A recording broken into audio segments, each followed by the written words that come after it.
আজকে এই অনুষ্ঠান যার জন্য আমরা তৈরি করেছি, যার জন্য আমাদের অভিযোগ হয়েছে যে শেখ আব্দুল্লাহ সাহেবকে আগামী দিনে যে ধানের শীষে আপনারা ভোট দিয়ে জয়যুক্ত করবেন, এটা আমি মুন্সিগঞ্জ জেলা পর্যটন পরিষদের পক্ষ থেকে আপনাদের কাছে বিশেষ অনুরোধ থাকবো। আমাদের এই সরাসরি মুন্সিগঞ্জ আপনার শ্রীনগর উপজেলার দুই উপজেলার সকল সভাপতিগণ আছেন, যারা আজকে বলে দিয়েছেন এবং যারা আসেন নাই, আপনারা সবাই আলোচনার মাধ্যমে এই আব্দুল্লাহ ভাইকে ধানের শীষে ভোট দিয়ে জয়যুক্ত করবেন। সবসময় আমরা আপনার পাশে থাকবো এবং আব্দুল্লাহ ভাই আপনার পাশে থাকবো।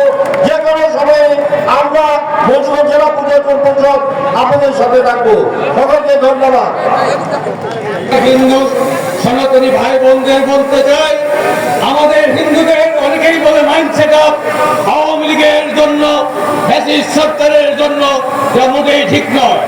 আজকে আমি আপনাদেরকে বলতে চাই, আওয়ামী লীগ কখনো হিন্দু বান্ধব ছিল না।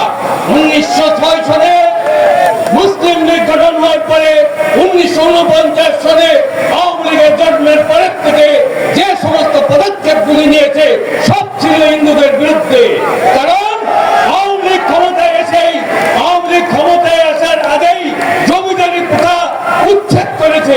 যে জমিদারি প্রথা উচ্ছেদের মাধ্যমে বাংলাদেশের 95% জমিদার ছিল হিন্দু, তারা রাতারাতি নিঃস্ব হয়ে গেছে, এদেশ থেকে চলে গেছে। অবশিষ্ট যারা ছিল 65 রাইটে, তারাও চলে গেছে। আওয়ামী লীগের নেতারা কোনো বাধা দেয় নাই।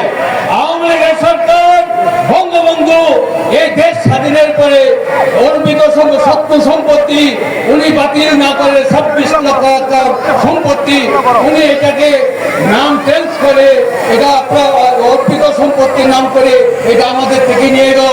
আওয়ামী লীগ কখনো হিন্দু বান্ধব নয়।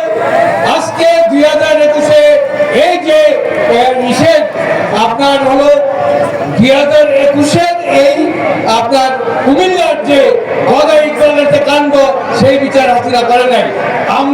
আমি দুইটা কথা শুধু বলবো আব্দুল্লাহ ভাইকে, আপনার কোন জনসভায় যদি আসার আমার সুযোগ হয় অবশ্যই আমি বলবো আপনার পক্ষে, কারণ আপনার মাধ্যমে 10 লক্ষ লোকের যে প্রত্যক্ষ পরোক্ষভাবে হয় আল মুসলিম গ্রুপের মাধ্যমে আমি সম্পূর্ণভাবে অবগত আছি।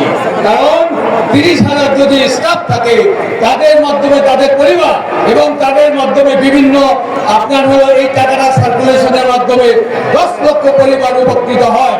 যাই হোক, আজকে আপনার বাড়ির সামনে এই সাগরনগর ইউনিয়নে যে রক্ষাকালীর মন্দির আছে, এই কালী মন্দিরের অনেক কিছু ঘাটতি আছে। এখানে অনুষ্ঠান করে টয়লেট সহ জলীয় পানির অভাব এবং ভক্তদের জন্য ভক্ত বিকাশ দেয়।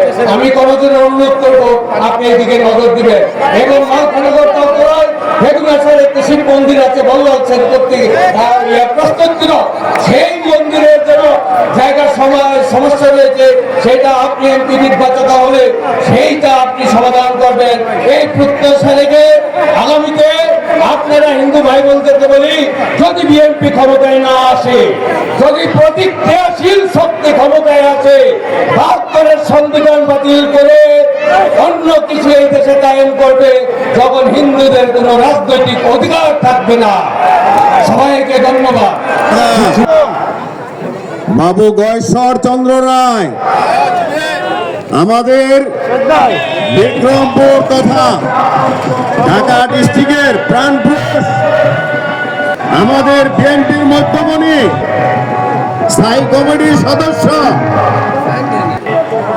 আপনারা সবাই তার জন্য দোয়া করবেন এবং আপনাদের আত্মীয় স্বজন অনেকে কেরানীগঞ্জে আছে, সবাইকে ধানের শীষে ভোট দিয়ে দাদাকে বিপুল ভোটে জয়যুক্ত করাবেন। এই সভার সম্মানিত সভাপতি এবং এই মঞ্চে উপবিষ্ট আমার সিগনালর থানার সভাপতি শহীদুল ইসলাম, সিরাজদিঘা থানার সাধারণ সম্পাদক এম হায়দার আলী, শ্রীনগর এবং সিরাজদিখানের মানুষকে যে আগামী নির্বাচনে জনাব আলহাজ শেখ মোহাম্মদ আবদুল্লাহ যদি নির্বাচিত হয়ে তাকে সংসদে পাঠাতে পারে, তাহলে সংসদে তাদের প্রতিনিধি হয়ে এই শ্রীনগর জনপদের মানুষের পক্ষে কথা বলবেন জনাব আলহাজ শেখ মোহাম্মদ আবদুল্লাহ। এমনটাই প্রত্যাশা করছেন এখানে আগত সকল সনাতনী ভাই বোনেরা। তাদের সকলকে এই অনুষ্ঠানের আয়োজনের পক্ষ থেকে ধন্যবাদ জানাচ্ছি চান্দব ভাই সহ সকল যারা সাংবাদিক। আমরা দেখি যে তার নামে অনেক প্রোপাগান্ডা চালাচ্ছে অনেকেই, তো এই বিষয়টা আপনি কিভাবে দেখছেন? জি ধন্যবাদ। যে আপনি ঠিকই বলেছেন, আপনারা গতকালকে দেখলাম আমাদের নেতা কিন্তু খুব শান্ত হবে, তিনি জবাব দিয়েছেন, তিনি কারো কথায় নয়, কারো প্রোপাগান্ডায় নয়, তিনি বিশ্বাস করেন তিনি এই অঞ্চলের মানুষের জন্য কি করছেন এবং কি করতে চান, এই দিকেই তিনি তার দৃষ্টি রাখছেন। ধন্যবাদ আপনাকে।